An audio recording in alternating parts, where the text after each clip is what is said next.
Hey, what's going on, ladies and gentlemen? My name is Rayge, and we are back today with another video here on the weekly reset that's happening today at 3 p.m. Pacific. In today's video, we're going to be covering some of the upcoming changes and updates to come, in addition to some key events that are also going live. So, as per usual, if you guys want to stay up to date with Marvel Strike Force content and crush these events completely free to play like myself, please make sure you follow along, hit that like button, and give the channel a sub for future videos just like this. So, first and foremost, before we jump into any of the events, you'll probably see that at the very bottom when you log in, you'll see all the daily objectives being completed. Now, remember, today is a big one. The strike pass is turning over. It's going to be handling and turning over to the newest character here in Black Panther Shuri for the Annihilators team.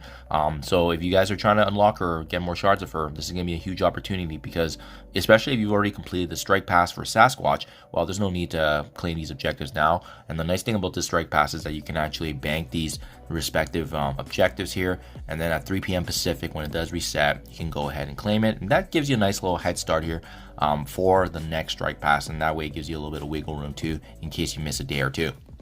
So always good to be paying attention to this. It was interesting because in the data mines it suggested it was going to be both Black Panther Shuri as well as Hank Pym.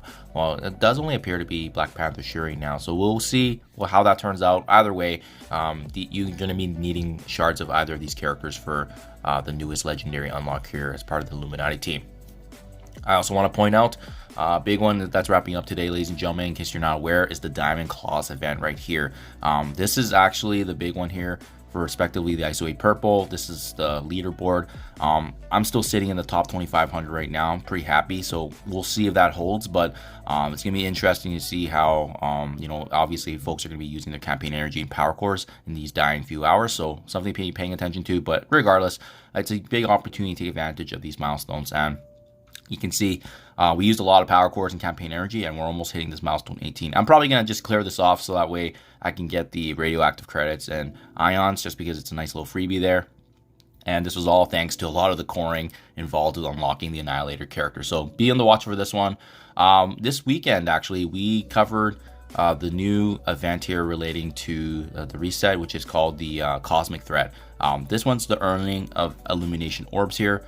Pretty straightforward. It's going to be going a reset, and there's only really two components of it. It's just going to be earning earning for fragments from campaign energy. And apologies, guys, I did the math here incorrectly. I included some additional points relating back to the monthly milestone, but regardless, I covered it in my past video. Link it below, guys. It's a trap event. Don't use any power cores for this, because what you'll be wanting to gun for is essentially just the milestone monthly item right here, which is the Plandanium armor, and that's located at 66,000 points. You're gonna be able to hit this well power cores and using and doing battles and raids as part of the web milestone. You should be able to hit this with no problem. So make sure you guys are saving power cores, because likely there's going to be another leaderboard next week, very similar to what we're seeing with Diamond Claws. So another opportunity for our ISO 8 purple. It doesn't make sense to use our cores anyways for something as mundane as this event. There's not really too much to be had from it, besides just going through and claiming as much gear and resources as you can for this pretty basic event.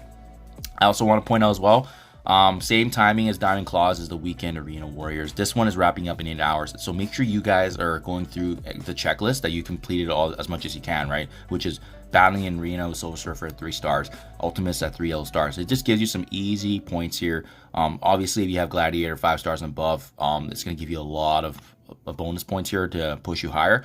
We have battling in Arena. This is the big one you want to be making sure, because this is attempt based, and if you have Gladiator unlocked, that gives you a nice easy 3,000 as well. So what I like about this event is that it's been obviously giving here more Gladiator orb fragments, which has been helping with his potential unlocking in case you guys haven't got him.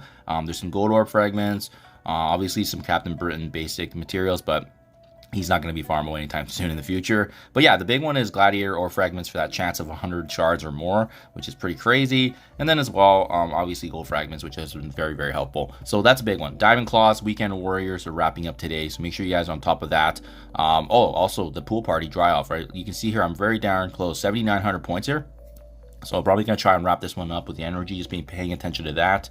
This one you needed to be tight on with the energy, because they made it actually pretty close to the deadline here, as you can see. And then that's pretty much it for the reset, guys. We have the new Annihilator initiative restarting here, which is the monthly event. But much to our surprise is what we saw from the weekly blog post last Friday here. Very, very interesting that they didn't actually, it's called the Annihilator Initiative Monthly, but there's not actually any direct shards of any of these Annihilator characters for this monthly event. Instead, they're the very, very bottom once you guys get there.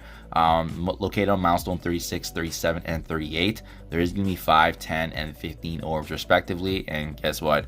Once again, Gladiator, Annihilator, Orb Fragments. So it's not even guaranteed to get shards of him, which is kind of the unfortunate downside. If they gave us the Gore one, at least they would have given us a chance of Gore and Gladiator. But yeah, it's really interesting how they've decided to go about this route. And that also explains why they've made this Gladiator expectation such a long milestone. But as you can see, we're well over milestone 8 now with all these fragments, and the good news is at least the more orb fragments we get of him, there's more chances of more shards here. As you can see, it's going to build up, and I got this massive 100 shard unlock, a massive 100 shard drop from one of the orbs. So you can see I'm actually really close to 5 stars Gladiator free to play, plus the power cores that I used to unlock him. So I mean, it's definitely been helpful, but you need a lot of RNG, and it's all based on luck, unfortunately. So just something to be mindful of, guys.